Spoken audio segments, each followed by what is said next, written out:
Yeah. Hello, everybody. I'm Matt. And I'm Maggie. And we are Hopefully Awesome. That's right, a positive place on the internet where we nerd out about all the geeky things we love. And today's geeky thing is...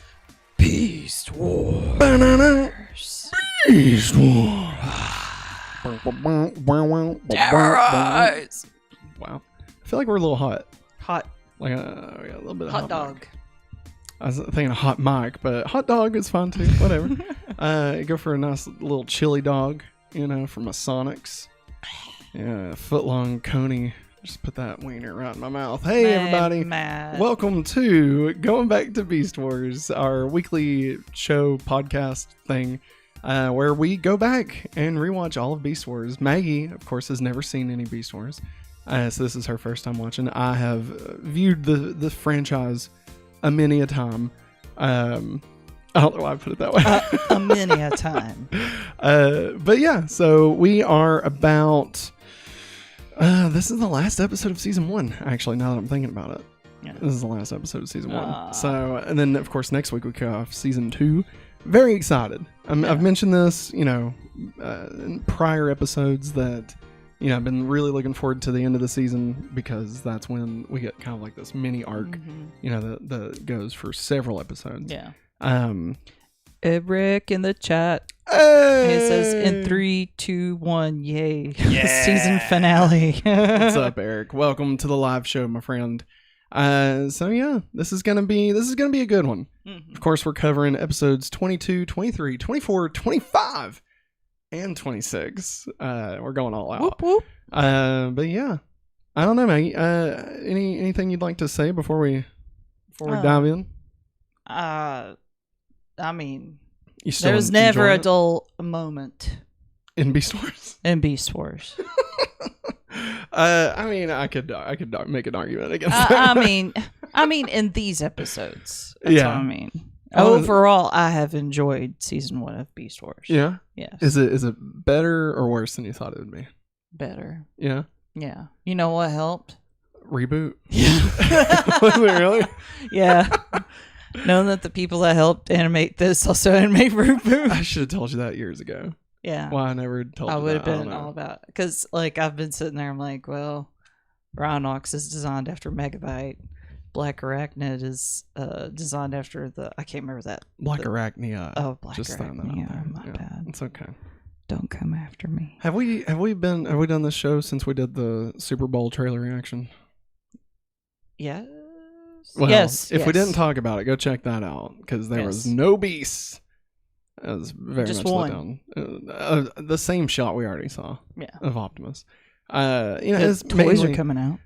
Yes, actually, thank you. We did see an image of Cheetor. Yeah, and it looks sick. Yeah, he looks really good. I mean, obviously, we've seen him in action a little bit in the trailers and stuff, but this is like the image on the back of the box of the character from the movie. Yeah, not the toy. But he looks really great, honestly. And we saw like a little bit of a Rhinox image. Oh yeah, because it's his mouth. Yeah, and he's still got some green to him, which I like. Yeah, I like a lot. I hope he looks like Megabyte. Who, Rhinox? Yes. Does Rhinox look like Megabyte? Yeah, that's why his model's based on. Oh, I thought you said Megatron. No, Megabyte. Ah, that's why I got confused. Sorry. Speaking of confusion, Maggie, I'm no more confused because we're going back to Beast Wars. Beast Wars. Yeah. And remember, they can hear us in those. Just I know. I mean, I know you know, but I just want to, you know, still got the green gas going. Still haven't. That's Energon. My bad. Still haven't fixed that. Kryptonite. Yeah. Need to do that. Remind me to do that this week at some point. I'll try amongst the gazillions of other things we gotta do. Speaking of gazillions of other things, ladies and gentlemen, this is season 1, episode 22, The Low Road. Honestly, didn't remember much about this episode, but after watching it, I think it might be one of my favorites. It's so terrible, but in like the best ways. Yeah. Like it's like if Planes, Trains, and Automobiles was Rattrap and Dinobot. Like that's what this episode is. By the way, if you would like to watch these, again, we are not affiliated in any way with this channel, but Al's Replay has every episode Al's in Toy HD and 4K. And it's on YouTube for free. So you can go check that out. I believe it is also legally on Tubi. To be or not to be. This may be legal too. I mean, for all we know. Maybe Hasbro's like... I mean, Viz Media just put 400 episodes of Sailor Moon. Yeah. Yeah. There you go. So who knows? Who knows what's legal? There's so many lines, It's like, is this legal? Is this... nothing's illegal. And nothing's legal. Everything just is. It's free. Season 1, episode 22, The Low Road. Episode 22 overall. Original air date was February 10th, 1997. Written by Bob Forward. Bob, the big Bob.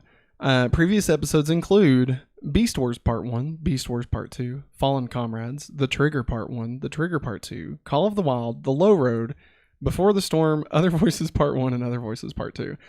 Those last three are the 3 episodes we're going to be talking about. So I just wanted to go ahead and put all those in there because I'm not going to read that every episode. He's wrote a bunch. Yeah. Directed by Jay Faulkner. Previous episodes include A Better Mousetrap and The Trigger Part 1. Whoop, whoop. Sorry, my head's... I thought you had something to say. No, I just went whoop, whoop. Oh, okay. Bob. Bob the Tomato. Bob from Reboot. Also an early CGI show. Yeah. Maybe we should go back to VeggieTales. Oh, Maggie. Don't tempt me, my friend. Let me tell you. All right. If we did that, if we watched some Rack Shack and Benny on YouTube, I swear to God, that would be insane. All right. You know how many... God, I can't even talk. Deconstructionist. I would watch it. Not knocking y'all. No, I mean, you go, y'all. Yeah, no, it's good. That'd be hilarious. And I'd want to review it the same way we review Beast Wars, because I do have an affinity for VeggieTales. I know you do, even though it is also terrible.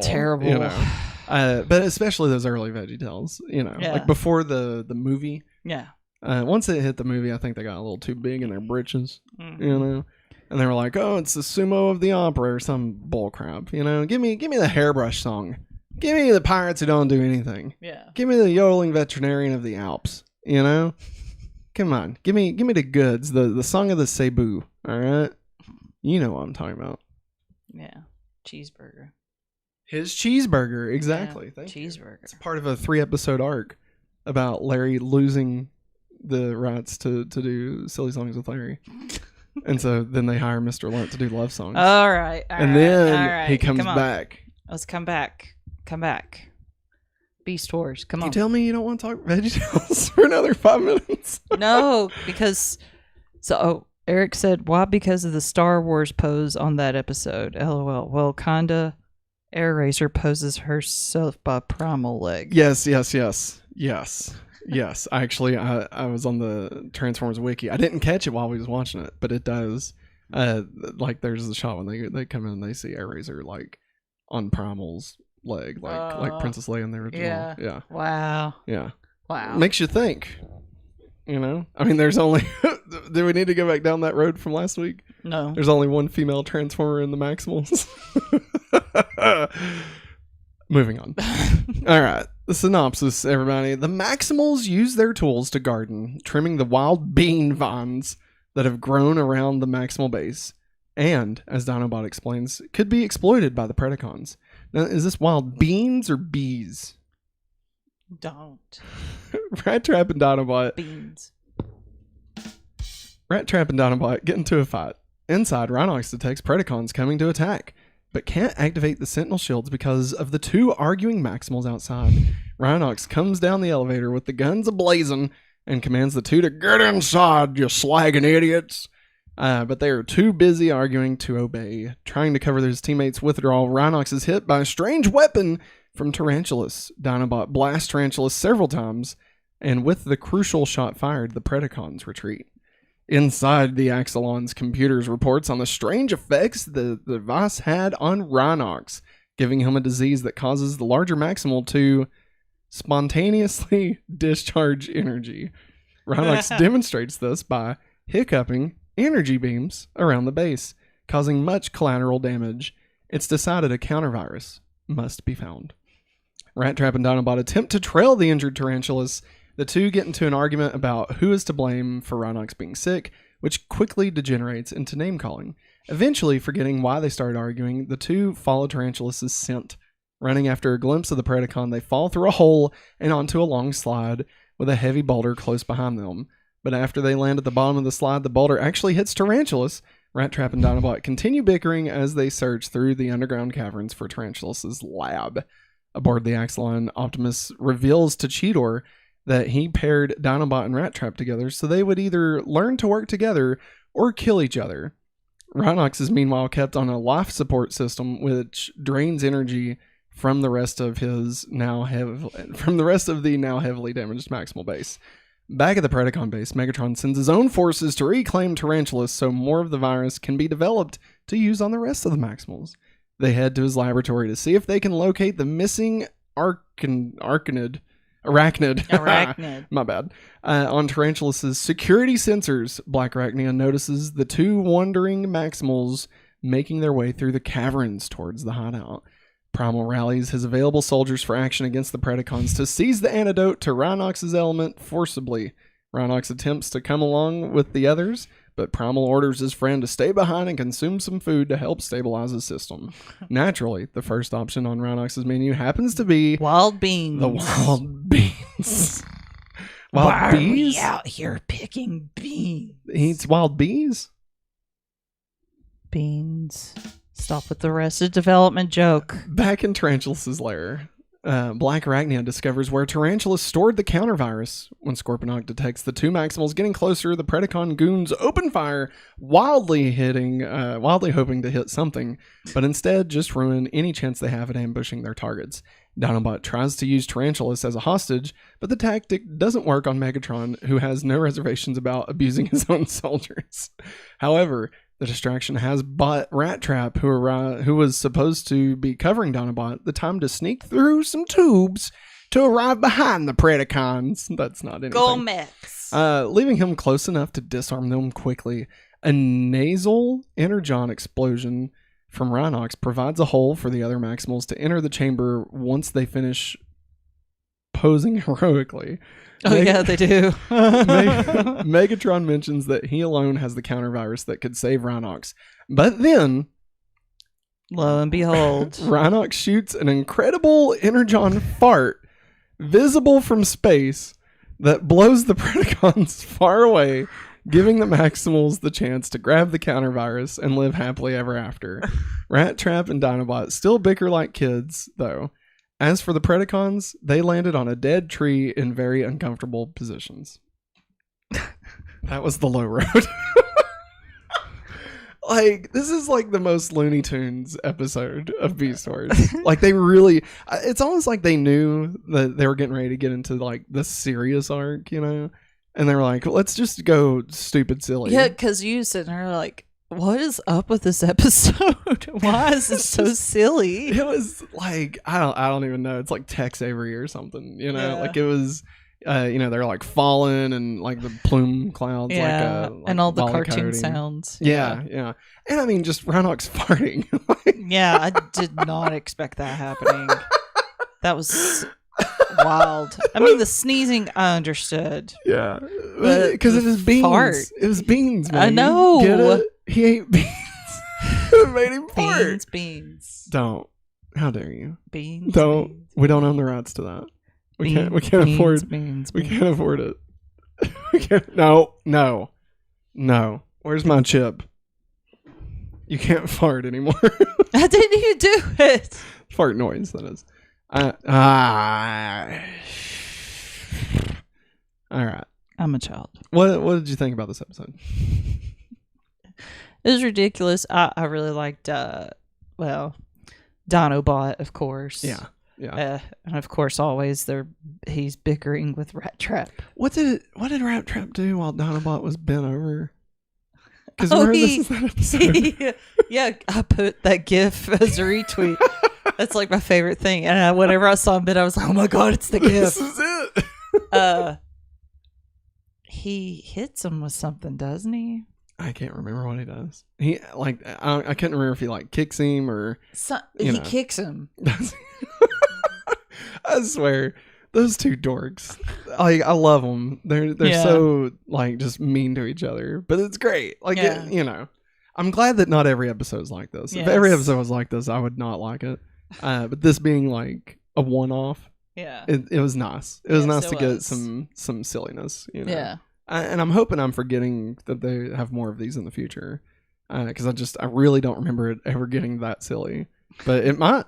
Maybe I just don't remember. I think Bob had to stretch his legs right in this episode. Bob Ford. Oh, I swear I forgot that immediately. Because you said, "Oh yeah, this guy wrote this one and this one and this one." Remember? I was like, "Yeah." And then it started doing all those cartoon things, and I was like, "What is going on?"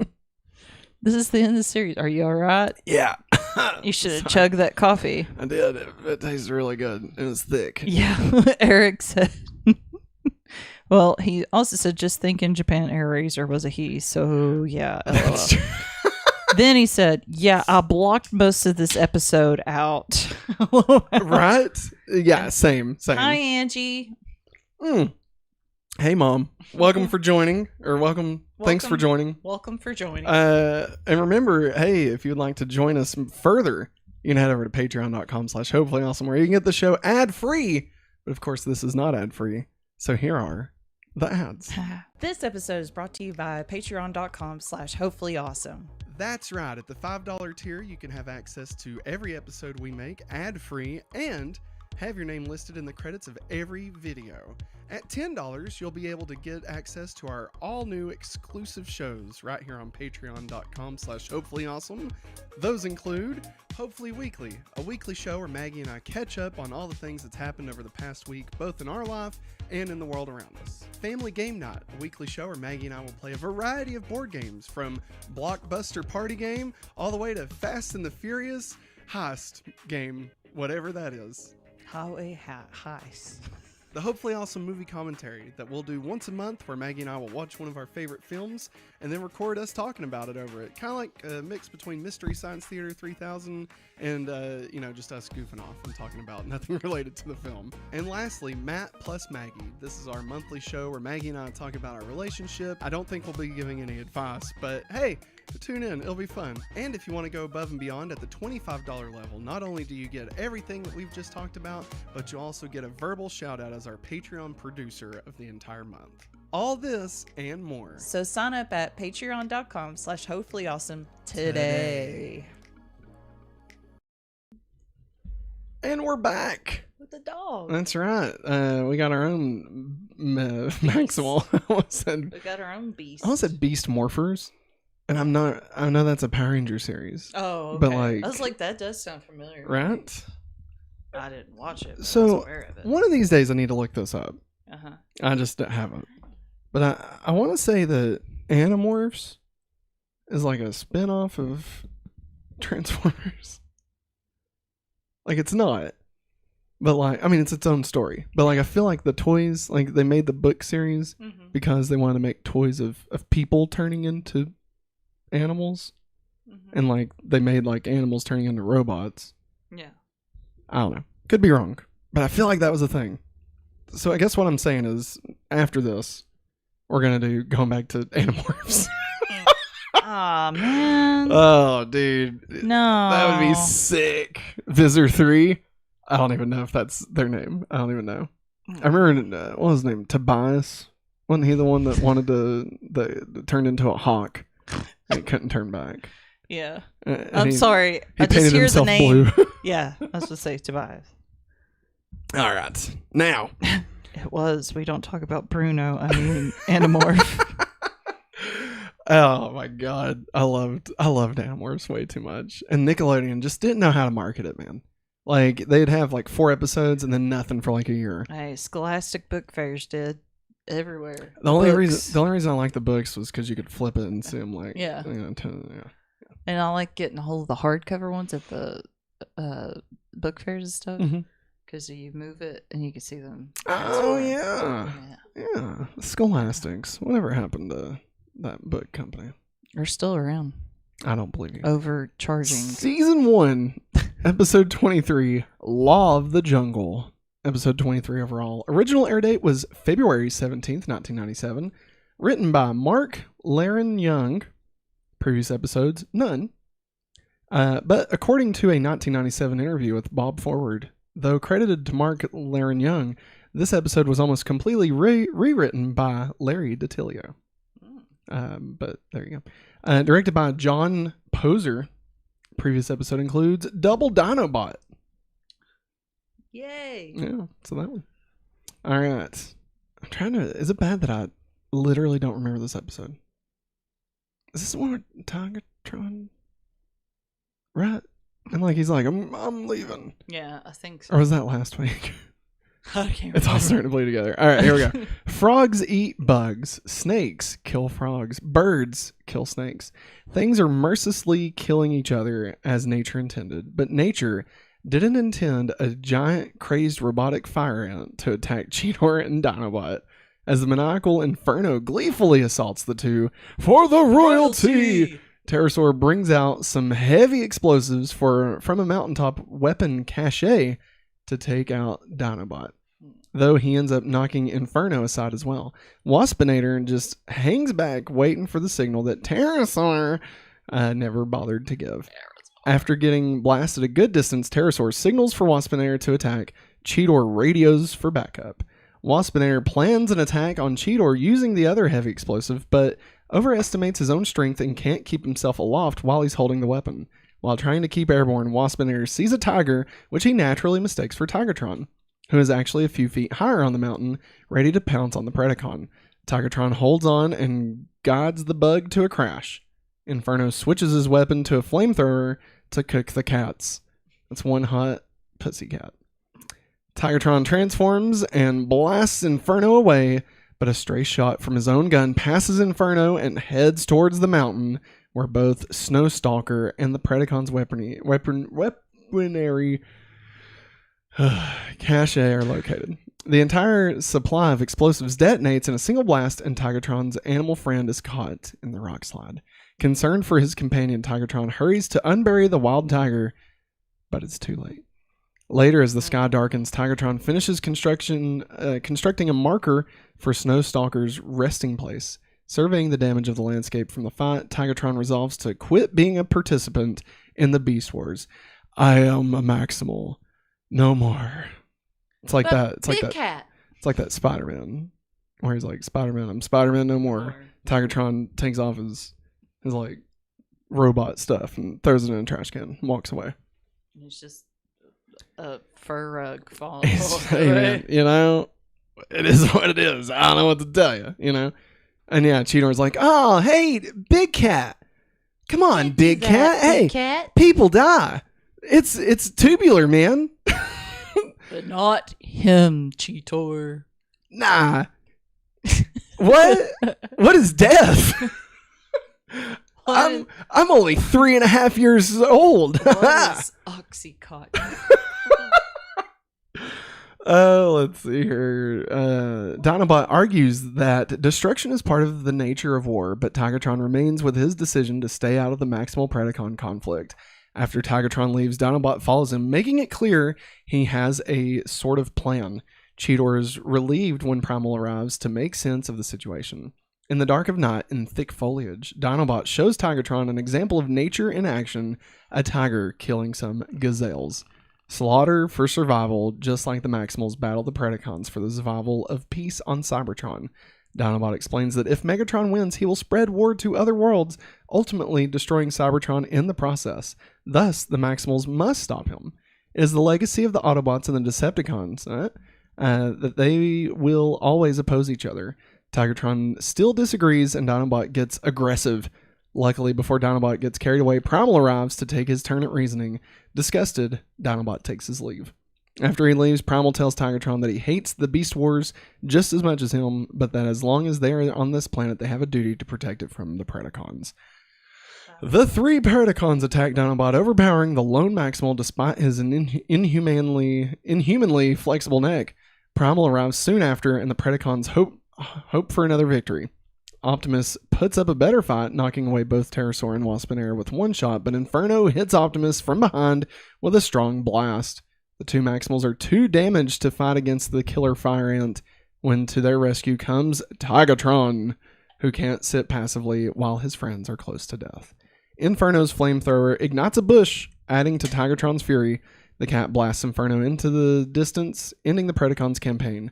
Tigatron extinguishes the fire and is welcomed back to the Beast Wars, although he still hates the collateral damage. Tigatron now understands he can do more good as a warrior than a bystander. Interesting episode. Yeah, it was. I mean, it was kind of clear from the get-go whenever we did get Tigatron. That he You mean Big Cat? Yeah, Big Cat. That Big Cat wanted to stay in the wild. Yeah. So I guess his programming of being more of a beast. Yeah. Well, he's definitely a pacifist. Yeah. You know, for sure. Which is interesting because, what was it, like 4 episodes ago, he was teaching them how to like merge with their beast forms. Yeah. To become like super powered. Yeah. You know, I mean, honestly, it's interesting that this was a show made to sell toys. Yeah. Right. Now, the people over it did an outstanding job, and they went far and above, and beyond what was required. You know, like they made this into a fantastic thing. Oh yeah. But it's interesting to see the show tried to have like an actual conversation about war. Yeah. And like, what does it mean? What does it mean to be a good guy, right? The good guy on the battlefield. While still also causing pain and destruction. Yeah. I don't know why I said that way. Like pain and destruction. I mean, it's definitely, it's an interesting thing that just, that they wanted to have, this kind of a thoughtful thing. And honestly, I love the fact that there's not really a clear resolution at the end. Mm-hmm. It does feel like it's a bit leaning towards like Dinobot's perspective. Like his just makes the most sense. I feel like they don't really give Tigatron enough to say that really adds a lot of weight to his argument. Like I understand it, but like, Dinobot makes a lot of great points and Tigatron doesn't really have a great rebuttal to that, which is fine. But just as far as like geopolitical politics and things, like it's just I mean, it's just interesting I mean, I don't want to get like into all that, but I'm just saying like it's crazy that that they wanted to do this, especially it's 1997, and knowing like what's in store for kids, just 3 or 4 years away. It's interesting that this conversation was already being had. And like it I don't know. I just wanted to call that out, the fact that, they wanted to do more than just, I mean, like the last episode was Looney Tunes ridiculous farts, and then this one is having like a thoughtful conversation about like war and what makes you a good guy versus a bad guy. And can you be a good guy and fight? And I don't know, it was just an interesting thoughts that they put on the screen there. I really liked it. I don't know if Transformers did similar stuff like the original Transformers. I kind of doubt it. I mean, if the movie's any indication, I really doubt it. I think they just made sell toys, Matt. Yeah. Well, but just so you know, this episode is kind of a foreshadowing of how they start getting really thoughtful with the shows. I'm not saying like this topic, but the fact that they wanted to do something as serious as have this conversation that they have. Like, I would say there's still a good chunk of Beast Wars that has more episodes like that. Several really good ones. There's one that's a Dinobot episode, and I won't spoil anything about it, but it's fantastic. Probably the best episode of the series. And then I feel like Beast Machines is just all this conversation, like not this specific conversation, but all this like serious conversations. Like it kind of delves into like I'm trying to think of the best way, like pollution a little bit. But yeah, so it's interesting to see, you know, this is kind of the first step towards that, you know. Yeah. And like, oh, sorry, didn't mean It's to okay. I can't wait to see. I can't wait to rewatch those and be like, man, this show got way deeper than I remembered it getting. Yeah. I mean, I know for sure there's like biblical references in some episodes. Oh my gosh. It's crazy, Maggie. It's crazy. All right. We get to the series finale. You're like, what is happening right now? It's great. All right. Bob and Larry show up. I'm kidding. Any other thoughts? I don't think so. It was just sad that he lost his tiger friend. But yet he could make friends with the orange tiger. What was his name? Snowpiercer? Mm-hmm. Snowpiercer.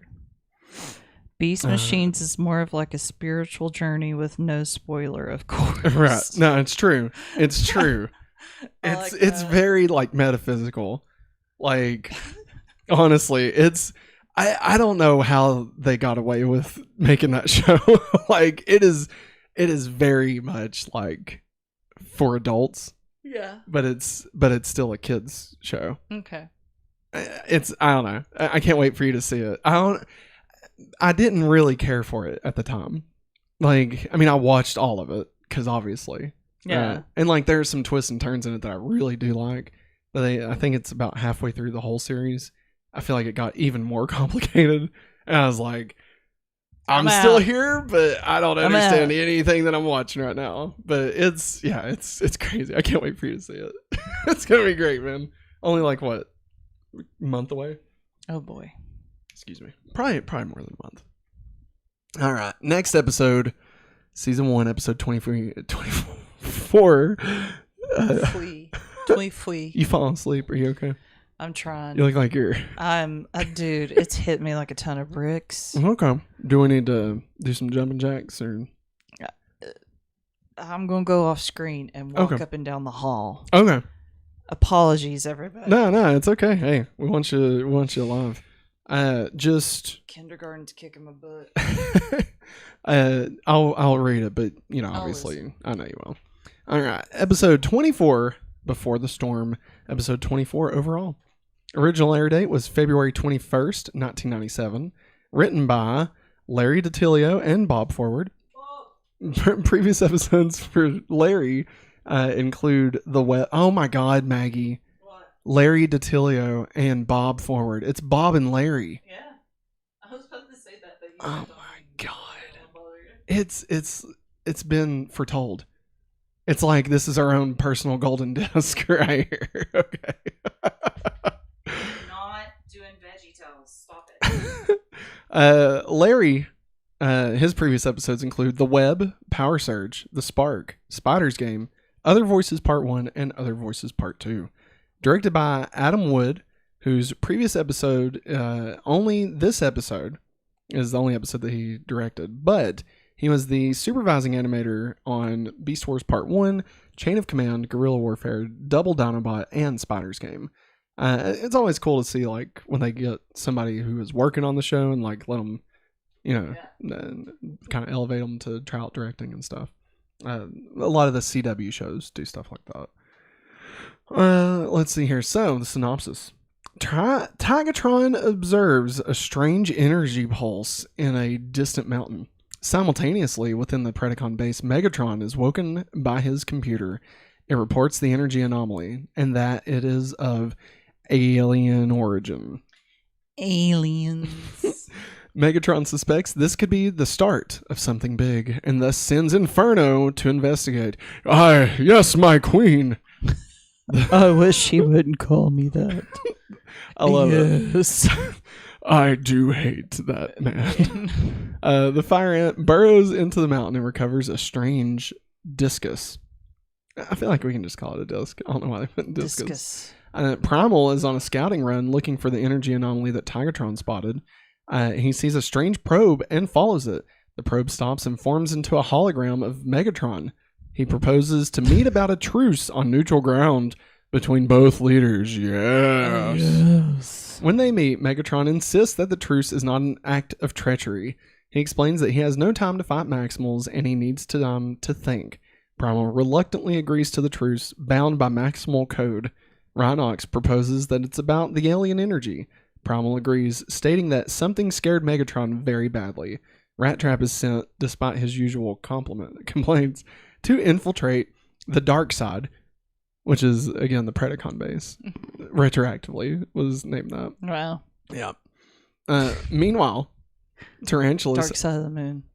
Well, I think it's more Star Wars, but... I don't know. Meanwhile, Dark side of Tarantulas... that was the third Transformers Yeah, movie. that's what I'm saying. Dark of the Moon. Oh, Dark of the Moon. Yeah. We need to rewatch those.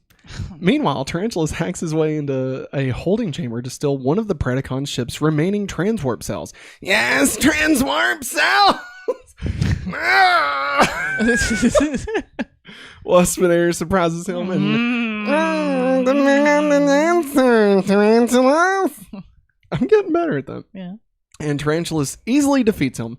Megatron, watching the exchange, decides to let Tarantulas do his work and throw another kink in it, a.k.a. Black Arachnia. She's been known for her kink. Enos. Eraser delivers... What? You said kink, and I put Enos. Kinkiness. Kink. Oh. I was like, what did you just say? Do we need to get the bleep button ready? Eraser delivers Rattrap to the Predacon base unarmed and drops him off quickly before hailing the Predacon channels. Megatron casually disarms the perimeter defenses and asks Eraser to leave. As she leaves, he stops her a moment and suggests she take Rattrap with her. Foiled, they return to the base and report to Primal, but exchange knowing glances. The distraction was enough for Tigatron to make his entrance. That's right. Black Arachnia surprises Tarantulas. Ah, you witch! And in the confusion, Megatron hacks the You moron. Megatron hacks the transwarp cell and adds his own bit of programming. Yes. Tigatron. While sitting there in a hot tub of Energon. That was weird. We just kept seeing him in a hot tub. Yes. I love bubbles. Tigatron hacks the Predacon database in a cool VR world and discovers the second Jurassic Park. The second Golden Disc data tracks. This is a Linux system. I know this. Mr. Hammond, your phones are working. Anyway, that's Jurassic Park. I know. Terrorsaur finds Tigatron hacking and sounds the alarm, but Tigatron uses Terrorsaur and Scorponok's goonery against each other. Megatron said, "Stop, Tigerbot!" Waspinator wants to stop Tigerbot. Waspinator.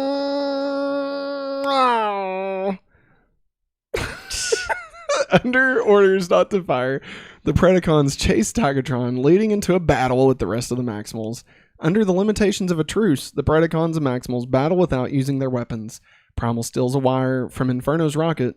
Terrorsaur fails at dodging a piece of sheet metal that Cheetor and Rhinox move into position. The spiders are smart enough to avoid one trap set by Dinobot, but in doing so are crushed by another. Without firing a single shot, the Maximals have won the day. Unless, of course, Megatron intentionally let them get away. Yes. No. I'm so naughty, yes. On the Maximal base, Tigatron explains what Megatron discovered. A golden disc similar in size to the one Megatron originally stole. This one created by the same aliens who crafted the flying island and seeded the Energon on the planet. The disc itself was part of a signal that the aliens sent, ensuring that the planet received a message. The message saying, the aliens are on their way, and they are not happy. To be continued. Thoughts? They don't like these robots being on this planet. Wow. Is that all you had to say? Yeah. Well, I mean, of course, Megatron is his conniving old ways. Black Arachnia's voice actress. His name Venus. You just know that. Really? Yeah. Said Venus. I was, the Black Arachnia's voice actress. Yeah. You don't know that. You don't know that. Thanks, Eric. I didn't know that. Thanks for the stuff. I didn't know that. Yeah. I wonder if she's done other things. Oh, she probably has. Can't really look into IMDb, though, for you. Like, you can't. I know. Because we don't want to get spoiled. The only thing I want to look up is the name of the model that they used for Black Arachnia. Mm-hmm. There's a lady in Reboot. She's evil too. She kind of looks similar. I mean, I'm sure it's similar assets for sure. Yeah. She's more like, her mask is more white than gold. Mm-hmm. And I'm pretty certain she's got like, it's not spider legs per se, but there are like these leg things that pop out. Am I gonna like Reboot? I don't know.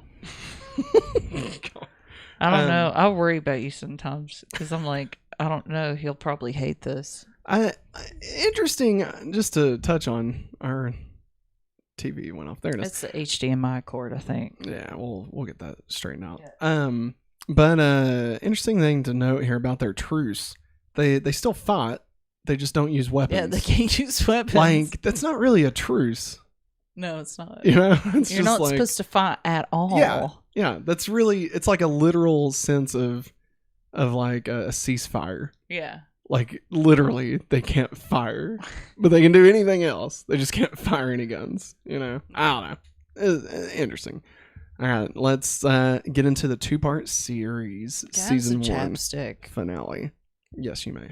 I may keep it over here. Season 1, episode 25, Other Voices, part 1, episode 25 overall. Original air date was March 31st, 1997. So it's been like a month, maybe even more, since the last episode. Wow. Yeah, so like we had that one, they had the truce, and then it was like, you know what, a month later we'll come back.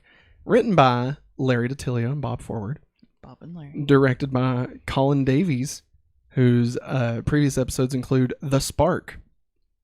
Yeah, that's the one with the Air Razor. Yeah.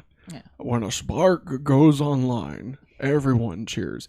Oh, wow, Rhinox. That's wicked cool. It's about as wicked cool as that fart you let out. I love farts.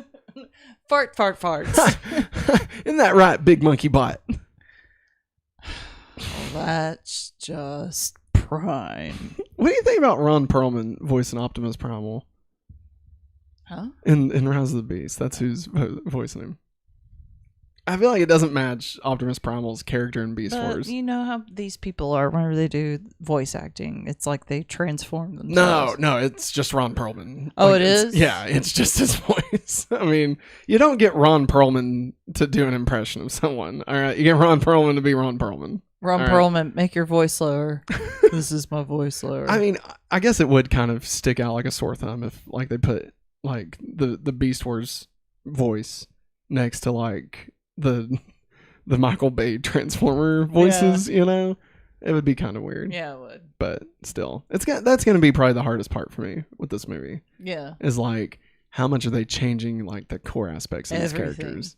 Because Optimus Primal is so like, not subdued, but like he's not very like ready to fight somebody, right? And in like the first trailer we see, he's like running out there like ooh, ooh. He's like ready to kill some people, you know? And it's like, I mean, is that really Optimus Primal? I don't know. He's like punking them out, you know? Oh my lord. You just got X-Punk. All right. Wow. In a flash of light, a power anomaly emerges from a wormhole above the planet and descends to the surface. The aliens have arrived. Aliens. Nanu. They actually, the thing that they arrived in looked like a giant balloon. No way. Topical references. Rhinox detects the arrival and alerts Optimus Primal, who hopes the truce is still holding. He flies off to meet Air Razor and Rattrap at the landing site located in Grid Tryon. Tarantulas is programming his stolen transwarp cell when Black Arachnia pays him another visit. You witch! She tells him she can get them inside the Maximal base to steal a stasis pod. Megatron monitors the entire discussion between the two spiders and sends Waspinator to location the aliens are anticipated to arrive at. Rattrap and Air Razor reach the site, which is a large circular plaza of stone, pulsing with energy and containing a stable energon crystal. When Air Razor tries to scan it, it zaps her, blasts Rattrap away, and engulfs the entire site inside an organic dome-like structure with Air Razor inside. Excuse me, sorry. Is that Coca-Cola? Is that bubbly? Air Razor awakens inside the nutty alien bungalow, where a garbled alien voice speaks to her. We came here in peace. We come here in peace. I was trying to think of literally any of the lines the Trashians say, or whatever the hell their name was in the movie. Me Grimlock. Me Grimlock don't like you. Oh my god! And does it piss you off that instead of Grimlock, that Megatron is the Tyrannosaurus instead of getting a Grimlock and Beast Wars? Yeah, makes me upset. No, it doesn't. You don't give a crap. Me Grimlock. When Air Razor tries to scan it, it zaps her. Wait, nope, I already said that. She assures the aliens she means them no harm, but they had no such what? They had no such compunctions, and painfully scan her until she I'm looking up converts that to word. beast mode. After the scan ends, they are left with one word of information: Cybertron. Side note: did you know the original VR Troopers, before it was VR Troopers, it was going to be one guy, and that person was played by Jason David Frank in the original pilot. Aww. And the pilot wasn't called VR Troopers; it was called Cybertron. Ooh. Yeah, and I guess that was gonna be his name, like the name of the people or whatever. I don't know. So it's gonna be a little bit more like Masked Rider than VR Troopers. Yeah, I digress. Outside, Waspinator arrives to secure the area, but Rattrap draws him off with a vigorous bout of fisticuffs. Hey, come on here, Buzz Boy, come on. Can't remember my name. You want a bit of fisticuffs? Listen, I've been fighting your dino friend for a while now, and I can take you down because you're just a bee. That's right. And now I'm going to play my trap card and end my turn. Optimus Primal arrives and surveys the situation. Rattrap's efforts to use a laser to cut through the dome structure are ineffective. Megatron then arrives with Terrorsaur and Scorponok. He mocks Optimus for thinking that simple laser could get through the structure, commenting that the aliens can create energon itself. Yes. He then has Scorponok fire a toxic sting that eats through the structure. Primal and Rattrap venture inside. Rattrap drags the semi-conscious Air Razor out while Primal stays to confront the aliens. A series of whip-like metal tentacles ensnare him and lift him up into an agonizing scanning grid. Tarantulas and Black Arachnia have made their way to the Maximal base, where Black Arachnia activates a device that creates a small opening in the shields. The spiders move in, unaware that they are being followed by Inferno, Father Royalty, who notes that they're up to no good and develops his own entry by digging tunnel below ground. My queen. I feel like I'm too, I'm leaning into the royalty side. Yeah. I'm losing you're losing the crazy. Yeah. You know? Yeah. Crazy. Royalty. There you go. That's not good. Rattrap pulls Air Razor through Scorponok's opening just before it self-seals to find himself facing Predacon guns. The truce is over. Optimus Primal scan ends, and to address him, the aliens, having no form he could comprehend, take the form of a figure of authority. A figure of authority. Oh, yeah. It's Unicron. Unicron. Ha. Floating head of Unicron. Yeah, Matt got really worried. I was like, holy God, this is Unicron is in this? I was surprised. I was like, wait, did I just completely not remember that Unicron is the alien species in this? And no, of course, that's not what happens. But it was crazy. The aliens tell them that the Transformers have contaminated their experiment, which will be sterilized. Primal pleads for a chance to fix the damage and for the lives of the planet's native creatures, but the aliens are dismissive, citing greater dangers unknown to Primal. The conversation ends with the aliens activating a termination sequence. The alien construct begins to pulse with building energy. The distraction proves enough for Rattrap and Air Razor to overpower the Predacons. With renewed urgency, Optimus Primal breaks his bonds and flies right through the dome. The Maximals beat a hasty retreat, as the dome bursts open, spewing a directed geyser of energy into the sky. The energy activates a hidden system on the second moon, burning away its earthen surface to reveal an endless grid of weapon-like emplacements that begin powering up. The moon itself begins to change its shape, and the alien energies cause the orbiting stasis pod to tumble out of orbit. Rhinox observes all of this at the Maximal base, taking measures to track what's happening even as the sensors begin to fizz out. Thus engaged, he doesn't see the spiders coming up behind him till it's too late. Dinobot is likewise gunned down in short order. Staring at Rhinox's displays, Black Arachnium wonders what they're looking at, to which Tarantulas replies, "The beginning of the end. To be continued." Next time on Beast Wars. We're not doing that, but that's, No, they actually did do a Next Time on Beast Wars, and we have a segment called Next Time on Beast Wars, but we used Inspector Gadget instead of that. Next time, Gadget. Yeah, so I was going to try and make a moonfall joke. Yeah. And I don't got it. I was going to say the moon can help us, but the that's moon not really can what help happened. us. Man, how'd you feel watching this episode? I'm trying to get my thoughts together. I'm so sorry. Did you like the episode? Yes, I liked it. I was trying to think of specifics. Were you surprised about the moon? Yes. It's kind of weird, right? Yeah, it was weird. It's Death Star. It is. And like the way it like transformed and stuff. I'm trying to remember. It reminded me of something. Yeah. I can't remember what it is.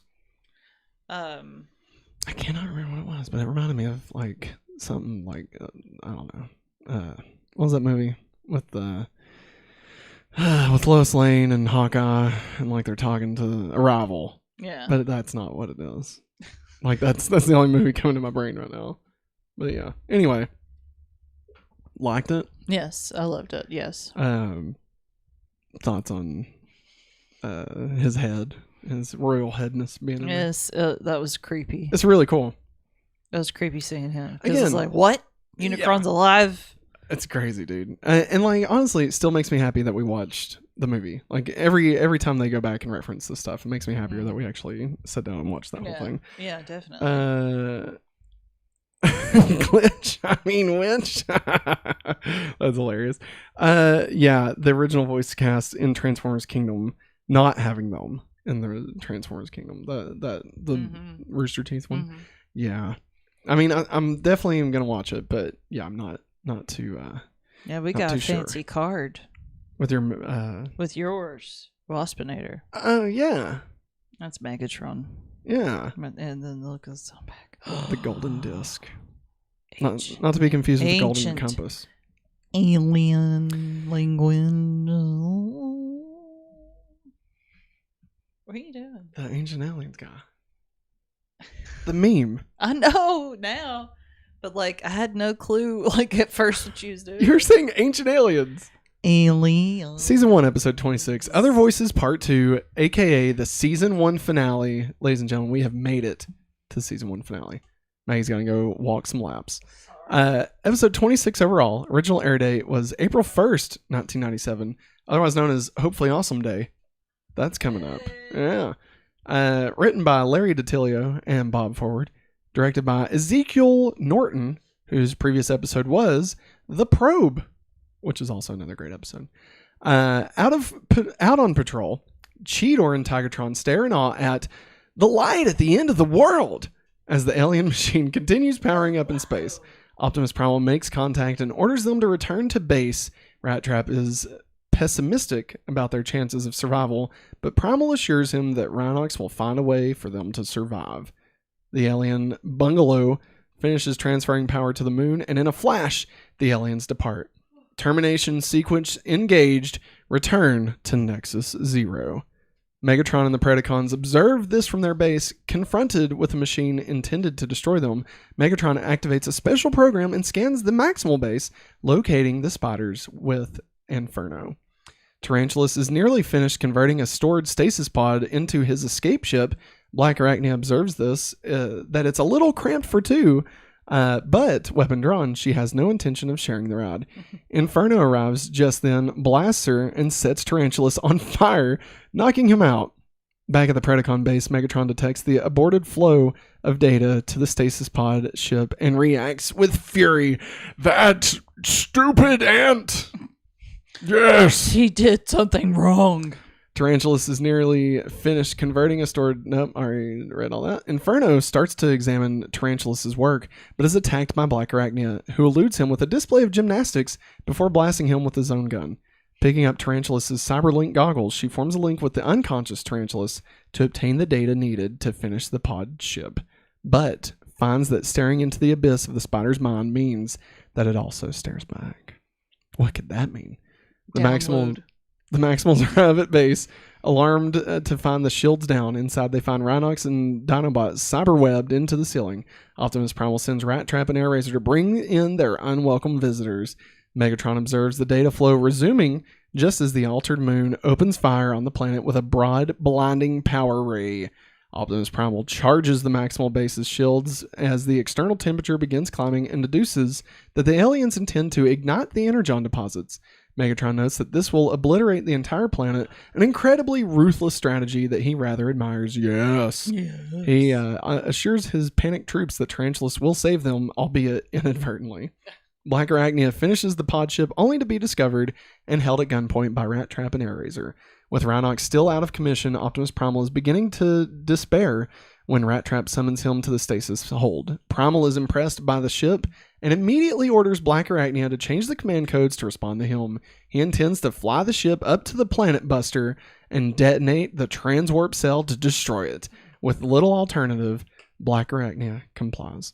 Soon, all is ready, and Optimus Primal has poignant parting words with his worried crew, at which point Black Arachnia comments on the Maximal's sentimentality and is knocked out by Airazor for it, which is a great scene. Yes, it was a great scene. Yes. Before sealing the ship and launching it, Megatron scans the launch and notes the delight that Primal is flying the vessel. Primal soon reaches the Planet Buster, starts the ignition sequence, and gives the order to blow the hatch seals, but the hatch is sealed and locked. Megatron appears on his comm screen to gloat that he'd come up with the exact same plan, only in his version of the events, the ship's pilot goes down with the ship. Or should I say, up. Yes. As the timer counts down to 0, the Maximals frantically wait for Optimus Primal to make his escape. Primal pounds on the second hatch to no avail. As the Maximals wonder what is going on, Black Arachnia tells them it's too late in Tarantulas' voice. It's too late! Too late. That's terrible. The transwarp cell explodes, and high above the Planet Buster is annihilated, along with the pod ship and Optimus Primal. The end. Question mark. Maggie, season 1 finale. And we even looked and saw, like, you could see his floating, like, body parts and stuff. Yeah. What do you think? That was a crazy ending. They killed Optimus again. They did kill Optimus again. That's true. Yeah. That's true. That's bananas. Yeah. Optimus is the new Uncle Ben. Yeah, he is. No matter how many different ways we see it, Optimus is just always... Optimus got to die, Yeah. Uncle Ben's got to die. Optimus has got to die. Yeah. So, now that we've finished this season, overall, how would you rate this season? Like, out of what? I mean, just like, what would you say about this season? Like, super enjoyable, like super enjoyable. Yeah? Yeah. Like, if we weren't doing the show, would you want to continue watching Beast Wars? Yes. Okay. Are you just saying that for me? No, I would. What do you think happens after this? I was like, I get off that planet somehow, I think. Why do you say that? Well, the planet is apparently like gonna blow or whatever. Well, but they stopped it. Oh. They blew up the Planet Buster. Oh. Yeah. It was just it was heating up all the energon to explode it, but it hadn't reached that point yet.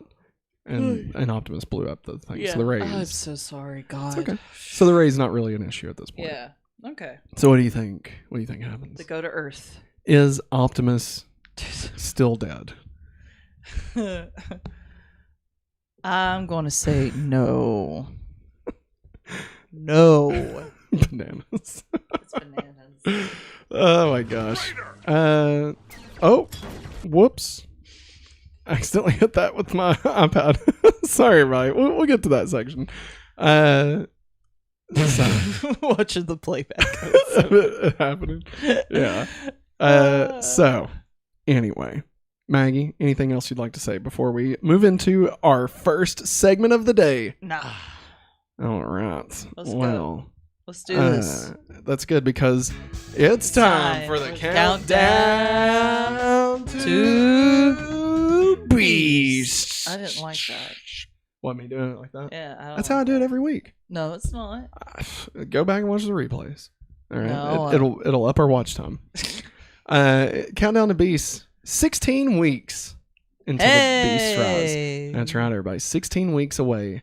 I need to go back in and reconfigure our calendar because I feel like I figured we'd have an episode between seasons. Yeah. And we're not doing that. Next week we're coming back strong. We're doing season 2 first, I think 4 episodes. So I need to make sure we don't have too many bye weeks that, we got like 5 weeks left and we have no shows planned. So we'll make sure that doesn't happen. So 16 weeks until the Beast rise. This has been the countdown to Beast. All right, now let's get into War. What is it good for? What is it good for? Absolutely nothing. Say it again. Whoa! That's such a good one. Hey, we got Eric in the comments. For the beginning of season 2, Maggie might want to skip the intro for the first 4 episodes. I agree. I was thinking about that today because I was looking at the titles of the next 4 episodes for the notes here. And spoilers in the intro, I guess. Pretty much, yeah. I mean, you know how they do. You know how these cartoons do. I'm cool with it. But I noticed the dude on the Owl's replay or whatever. He also just has just the intros as standalone videos, and season 2 was a standalone video. It's like, oh yeah, there are intros. So thank you for shouting that out, Eric. We will definitely do that.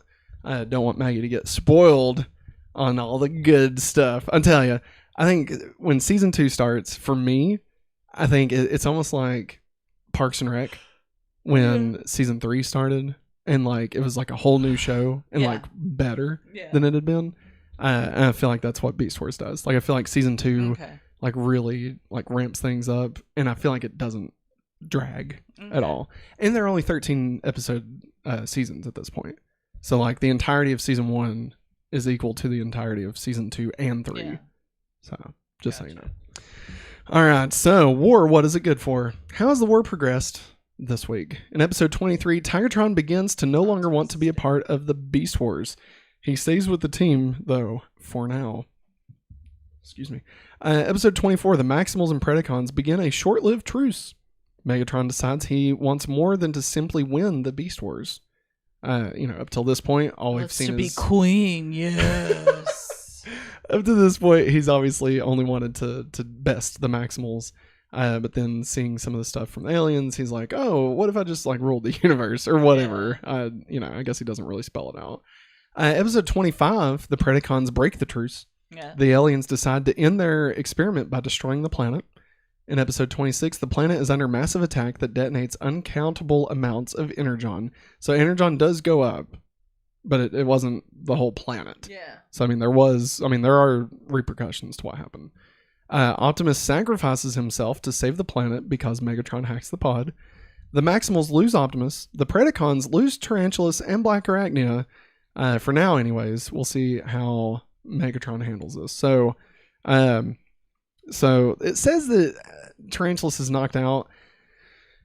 I feel like that's not really the case. I mean, we'll see what happens, but I want to say, based off my memory, like we're dealing with Tarantulas being in Black Arachnia's head, for a good bit. Yeah. So it's not like every other episode where they knock them out and they're fine the next episode. Like that's actually handled. Yeah. Like they actually deal with that. Yeah. And of course, Black Arachnia completely, what's it called? Turns on them.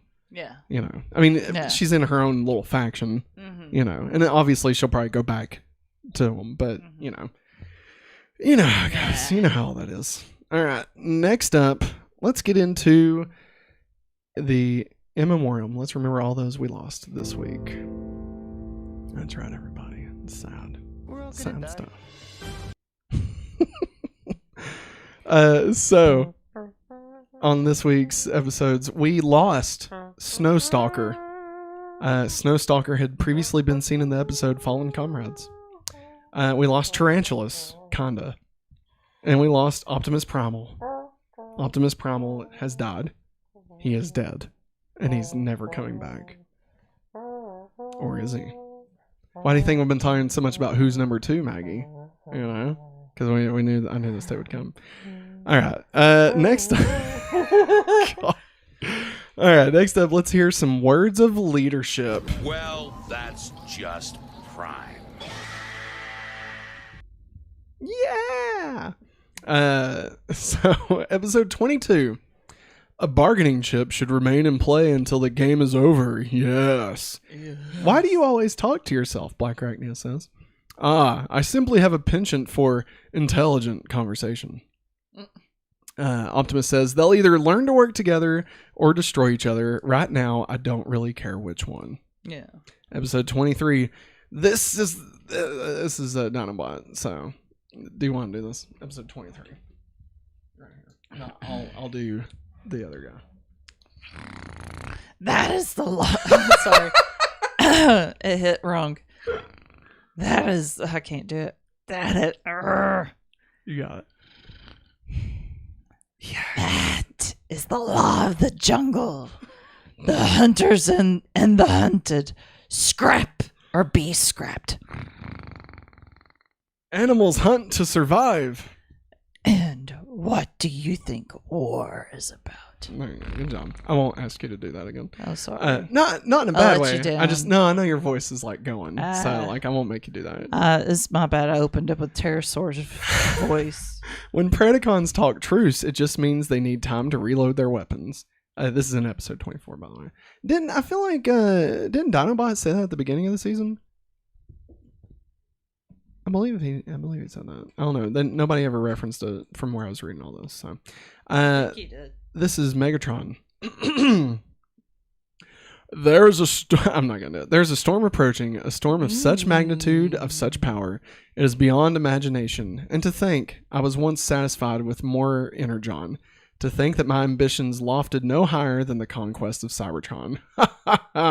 Well, no longer, for I have been given a glimpse of power, real power, and that power shall be mine. Episode 25. It is too late. You and your enemies have already contaminated the project. The harm has been done. That which does not become part of the one shall become void. The Vok is apparently... The Vok? Yeah, that's apparently their name. No, wait, we can fix whatever damage has been done. We are not interested. The experiment will be sterilized. You can't do that. There are living creatures here. You, with all your power, even you, have no right. Yeah. So this whole does not become part of the one. Yeah. You know, in the thing is like till all are one. Yeah. So I think it's just a reference to it, but Yeah. I mean, who knows? Is it? All right. Speaking of who knows, let's get into Traitor.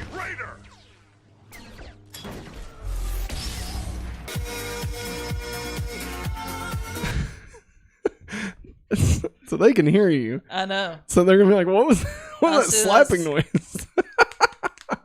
Just trying to stay awake. All right. In episode 22, Black Arachnia mentions that Tarantulas encrypted all the information on his computer, foreshadowing that he has something to hide. Episode 25, Tarantulas begins his plans to leave the planet. In episode 26, Black Arachnia turns on Inferno. Megatron turns on Tarantulas. The Tarantulas had already turned on him, but instead Optimus suffers Tarantulas' fate. So that's It's a web. That's all of it. Oh, you're wicked. Moron. All right. Now it's time to talk about the Transformers references. Part of a bigger universe, you just don't know it yet. You become part of a bigger universe. You just don't know it yet. God, I can't wait to watch that. It's gonna be so good. Like just seeing Optimus transform in real life. Yeah. I mean he's still CG, but it's gonna be so good. Oh my god. All right, so quite a few references here, I'm not going to lie. Episode 22. Befitting the rather silly premise of the episode, the animation takes numerous cues from classic Warner Brothers cartoons such as Roadrunner. When Dinobot and Rattrap first encounter tarantulas, he runs off in traditional Roadrunner fashion, accompanying a slide whistle sound effect. Shortly afterwards, Dinobot and Rattrap fall into Tarantulas' lair in classic cartoon fashion. They temporarily hang in the air for a few seconds before falling. Rattrap's gun stays suspended for even longer. The title, The Low Road, may be a reference to all of the toilet humor in this episode. Episode writer Bob Forward summed up the reaction to the episode thusly, quote, "After 15 years and a couple of hundred scripts, I will be remembered forever for a rhinoceros fart." He's not wrong. Yep. He's not wrong. He's known for it now. In episode 23, Tigatron makes his first reference to the pit, the equivalent of Cybertronian, equivalent to Cybertronian hell or Predacon heaven, depending on who you ask. Fittingly, he makes the comment to Inferno, whose name required earlier references to the Inferno to be dropped in favor of the pit. I was waiting on you to say the pit again. The pit. Oh, wow. Dinobot name drops the original Great War and the Autobots and Decepticons. Dinobot says the Great War began 3 centuries ago, but what he meant to say was that it ended 3 centuries ago. Obviously been going on a little bit longer than that. Episode 24, Rattrap makes mention about having to infiltrate the Predacon base again, referring to his earlier infiltration in Double Jeopardy. While discussing the aliens, Cheetor looks at a hologram that alternates between standing stones and the floating island, with the later's destruction also mentioned by Tigatron at the end of the episode. The alien disc sure looks like the golden disc, which we saw way back in the first episode and haven't seen since. The similarity of design... I'm sorry, I screwed this up. The alien disc sure looks like the golden disc, which we saw very back in the first episode and haven't seen since, doesn't it? The similarity of design has never been explained. So they never explain it.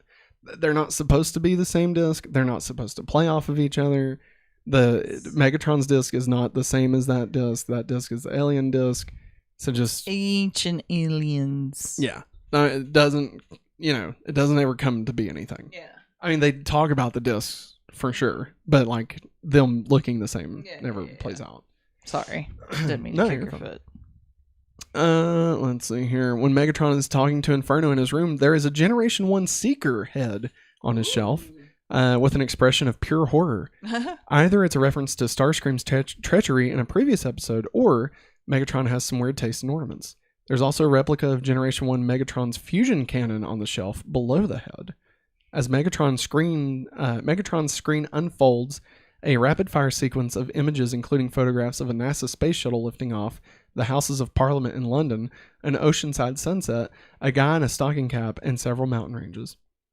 Bob Forward has said that this was originally planned to be part of a 4-part Other Voices, but the plans were changed at the last minute. Apparently, anything more than a 2-parter is too hard to schedule. Yeah. Before the Storm had to be made into a standalone episode. So kind of, especially touching on how we've talked about those few episodes running as like a mini series, Yeah. the fact that this was planned to be a 4-parter kind of explains that a little bit. Yeah. Which is great. I love it. Let's see. This is the first time Inferno is seen referencing to Megatron as his queen, which would become an occasional reoccurring gag throughout the rest of the series. So yeah, get ready for that. My queen for the royalty. The Predacon's computer virtual interface is similar to what's seen in early to mid-90s techno films like Johnny Mnemonic. Maybe we need to watch Johnny Mnemonic. Standing beside each other at the episode's end is the only actual Okay, let me start this over. You're going to love this. Pay attention to this. I'm paying attention. Standing beside each other at the episode's end is the only actual interaction Dinobot and AirRaiser ever have in the entire series. Wow. Yeah. You could have asked me, I wouldn't have thought anything about, but they do not interact at all. Isn't that crazy? That is crazy. Episode 25. Back in The Trigger Part 1, Rhinox observed that one of the moons was lighter than it should be, suggesting that it wasn't a natural celestial body. So it turning into what it does was kind of already foreshadowed.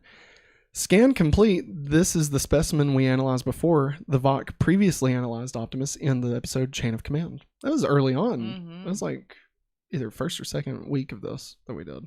I'll say third. Maybe. It was at the like Stonehenge looking place. Yeah, it's somewhere in there. Yeah. Unicron is, of course, originally from the Transformers the movie. The Vox Unicron hologram is solely a visual reference and is not meant to suggest any connection between the aliens and Unicron. The Vok mentioned that they learned about Unicron from Optimus's data tracks, suggesting that not all information about the Great War was sealed away by the Maximal Elders. Kind of playing off what we talked about last week. The Unicron hologram's statement, that which does not become part of the one shall become void, may be a reference to Unicron's quote from the Transformers universe, that which does not become a part of me shall become one with the great void. It might also be a twisted reference to a certain Autobot mantra, which wouldn't be the first or last of such references. Yeah. Till all are one is a phrase knit through Transformers mythology and legend, often used as a rallying cry by the Autobots. It's been translated as either until the end of the Great War, when all Transformers shed their factional affiliations, or until all are rejoined into the Allspark of Promise. Yeah. Not the band Promise. No. Let's see here. The Vok claim that there is more danger than you know, suggesting that the destruction of the planet is necessary to forestall some greater threat. This idea was never touched on again. So that sentence just, they never talk about it. At the beginning of the episode, Tarantulas has a series of purple bars and a series of red bars on a computer screen. In Cybertronics, they are labeled bass and treble. Really swinging for the fences with this one. Yeah, they are. In the season finale, Tigertron volunteers to pilot the stasis pod ship, citing that he owes this world.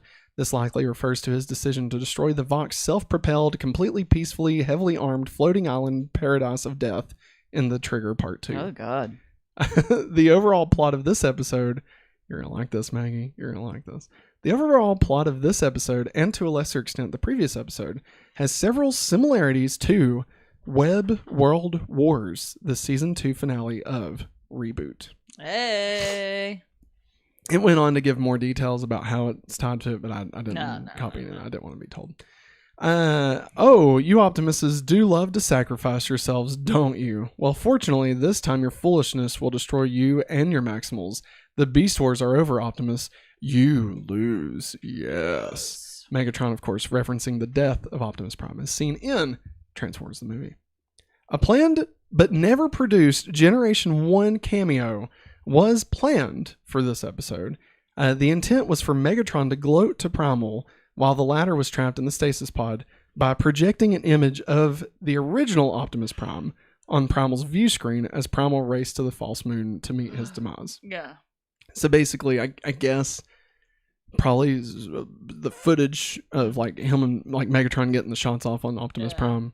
But it obviously would have been in CG. Oh, yeah. Which would have been friggin' cool, man. Yeah, it would have. I mean, I get why they didn't.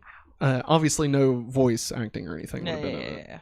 Let's see. When you see the little parts of Primal flying towards the camera near the end of the episode, you can see Optimus's head fly at the screen very quickly with a distressed look on his face. Wow. That's it. I told you, lots of references. Crazy. Lots of references this episode. Maggie, Mm-hmm. why don't we talk about what will happen next time on Beast Wars? Next time, Gadget. Next time. What? Next time, Gadget. Oh, I hit the button. It wasn't done doing the cat meow. Sorry, everybody. I almost spilled Coke all over my face Oh, gosh. because I held it up like this, Yeah. where like the. it's I'm that, like yeah. rubbing my foot on the rug, trying to keep myself. Hey, you know what? If you fall asleep, well, I'll just pretend it didn't happen. Okay. I need to get a cutaway. So like just okay, Maggie.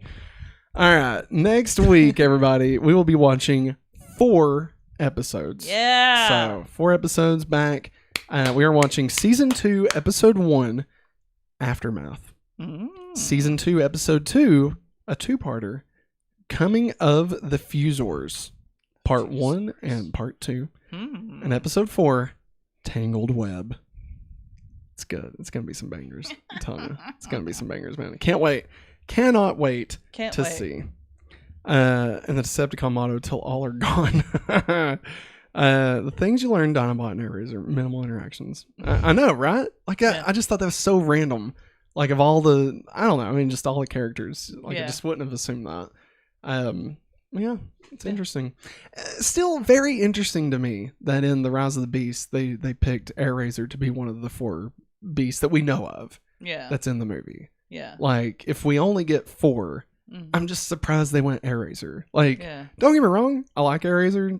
She's fun. Yeah. But I mean, like, Air-Razor over like Rattrap, you know? I get why we didn't do Dinobot. They've already done like the the dinosaurs in do it again, cowards. And they can, and they should, and they probably will. I mean, he's bring my boy. Arguably, Dinobot's the best character of Beast Wars. Arguably, not my personal favorite. My personal favorite, of course, everybody knows, Silverbolt. That's right. That's my favorite, and then Waspinator. Right. But I get why Waspinator is not in this. But yeah, so it's just interesting. It's just interesting. Air-Razor, you know? Like, what if they actually go by what the wiki says about Beast Wars and, like, they'll be actual animal size? What if, how would that movie look like? Because if we had a Waspinator, he'd be, like, that tiny. Well, they're not that small. But, I mean, they're, like, human size. Yeah. But, I mean, we know that's not the case. That'd be terrifying to see a wasp about that, you know. It'd be awesome. As big as us. It would be. That would be scary. Like, it's almost more terrifying than a giant wasp. Yeah. Because I feel like I can hide from a giant wasp. Mm-hmm. But, like, one that's the size of me, like, I don't know what to do, man. I'm dying. Yeah. Like, that's all that's going to happen, you know? It's got me. Yeah. But we know that that's not the case because in the trailer, it shows Optimus Primal, like, you know, towering over those 2 people. Yeah. So it's just, I don't know. I'm not mad. You know, Joe Young. Joe Young. Shit. Like I'm not mad that obviously they're taking some changes, you know. But I'm just, you know, I'm curious what they're gonna do. Mm-hmm. I'm trying not to get too. I know we're rewatching Beast Wars, and like that's gonna be fresh in my mind. But I'm really gonna try and go into this with, you know, I know it's not gonna be Beast Wars. Yeah. You know, like it'll be cool just to see. You know, the people in like this full CG current models, you know, like that'll be cool. I wasn't moving my foot, but it just keeps, I don't know, it keeps doing that. We'll figure it out. Yeah. I think honestly, it needs to be moved. Yeah, it might be a short in the USB-C cord over there. Anyway, so yeah, everybody, we will be back next week. Let's go ahead and turn on our lower thirds here. Boom.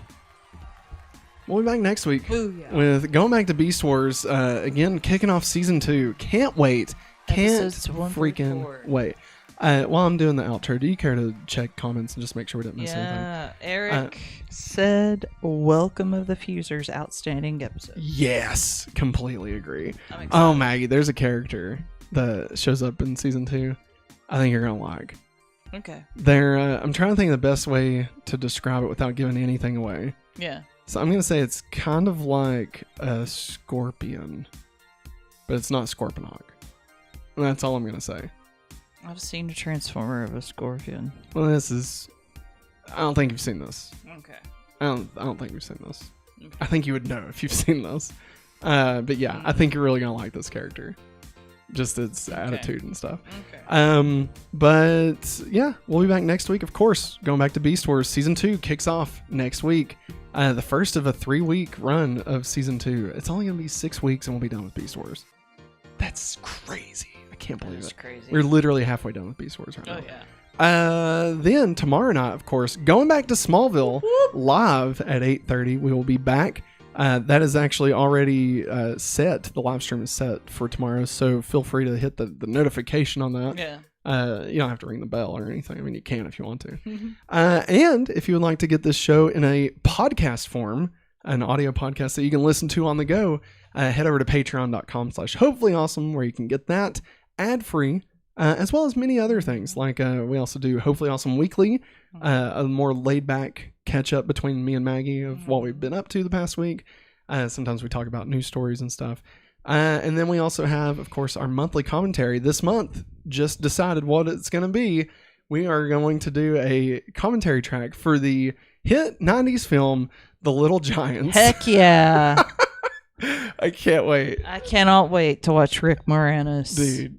And and Sawa. Yeah, I forgot he's in that. Yeah. An Icebox. Yeah. You know? Nice.